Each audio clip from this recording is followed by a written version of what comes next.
എന്താണ് ഫോർട്ട് കൊച്ചിയിലെ പുതിയ ഷൂട്ടാണോ? പമ്പ ചേച്ചിയൊക്കെ വന്നിട്ടുണ്ടല്ലോ. പുതിയ ഷൂട്ടാണ് അല്ലേ?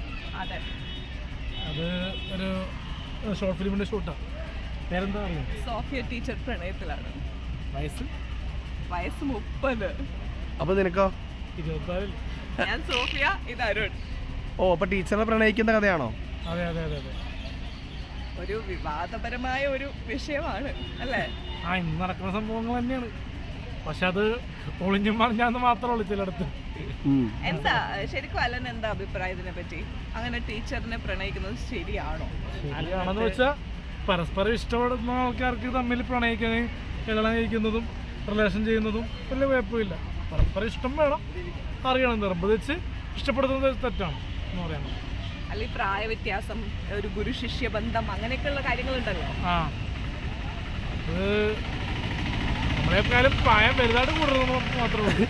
5-6 വയസ്സ് മൂത്താണെങ്കിലും നമ്മൾക്ക് ആ ഒരു വ്യക്തി നമ്മളെ സ്നേഹിക്കുന്നുണ്ടെങ്കിൽ ആ സ്നേഹം മനസ്സിലാക്കുന്നുണ്ടെങ്കിൽ കുഴപ്പമില്ല. അപ്പൊ തിരിച്ചിപ്പോ പുരുഷന്മാർക്ക് പ്രായം കൂടുതലാണെങ്കിൽ അത്ര വലിയൊരു കളിയാക്കലോ ഒന്നും നേരിടേണ്ട പ്രശ്നം വരുന്നില്ലല്ലോ സൊസൈറ്റിയിൽ നിന്ന്. ഇപ്പൊ ഏറ്റവും കൂടുതൽ ആൾക്കാർ 18 വയസ്സുള്ള പെൺകൊച്ച് 30 വയസ്സുള്ള ചെക്കനെ കിട്ടണം. അങ്ങനെയുള്ള കാലഘട്ടമാണ്. അത് പണത്തിന്റെ പുറകെ പോയതുകൊണ്ടാണ്. മനസ്സിലായി? ഉയർന്ന ജോലി, ഉയർന്ന ശമ്പളം, ആ ഗ്രേഡ് നോക്കിയിട്ടാണ്. കാരണം ഒരു 36,000 രൂപ അല്ലെങ്കിൽ 45,000 രൂപ ശമ്പളം മേടിക്കുന്ന ഒരാൾക്ക് ഇന്നത്തെ കാലത്ത് കല്യാണം കഴിപ്പിക്കാനായിട്ട് കടിച്ചു കൊടുക്കില്ല.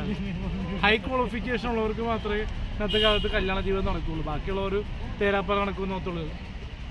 അപ്പൊ അതെന്താ ഒരു ഷുഗർ ഡാഡി ഏർപ്പാടാന്നാണോ പറയുന്നത്?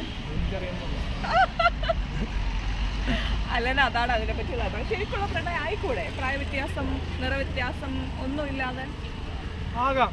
ഇപ്പോൾ പ്രായത്തിൽ പെമ്പിളെ ലൈനടിക്കാണ്ട് വലിയ പ്രായത്തിലുള്ള ആൾക്കാരുടെ ലൈനടിച്ചാലും വലിയ കുഴപ്പമില്ല. അങ്ങോട്ടും ഇങ്ങോട്ടും ഇഷ്ടമുണ്ടെങ്കിൽ റിലേഷൻ ചെയ്യാം, അല്ലെങ്കിൽ കെട്ടി ജീവിക്കാം. അങ്ങനെ പലതും ഉണ്ടല്ലോ. അലന്റെ അഭിപ്രായം സത്യസന്ധമായ പ്രണയമായിരിക്കണം. പ്രണയം മാത്രമല്ലല്ലോ, സൗഹൃദമായിട്ടും ജീവിക്കുന്ന ഒരുപാട് പേരുണ്ടല്ലോ. ഇപ്പം റിലേഷൻഷിപ്പ് ഒന്നും ഇല്ലാണ്ട് ഫ്രണ്ട്ഷിപ്പ് മാത്രം വെച്ച് ചിലവർക്ക് എല്ലാവരും കൂടെ പറയാണ്ടല്ലോ ഒരുപാട് പേര്. അപ്പോൾ അതുകൊണ്ട് തന്നെ അത് യാഥാർത്ഥ്യ സംഭവമാണല്ലോ. അപ്പോൾ നമ്മുടെ ഈ ഷോർട്ട് ഫിലിം വിജയകരമാക്കുക. ഇന്ന് അതിൻ്റെ പൂജാകർമ്മങ്ങൾ ആരംഭിച്ച് അതിൻ്റെ ഷൂട്ട് തുടങ്ങാണ് അല്ലേ? ഒന്നുമില്ല, ഷൂട്ട് മാത്രമേ ഉള്ളൂ. Okay okay okay, thank you.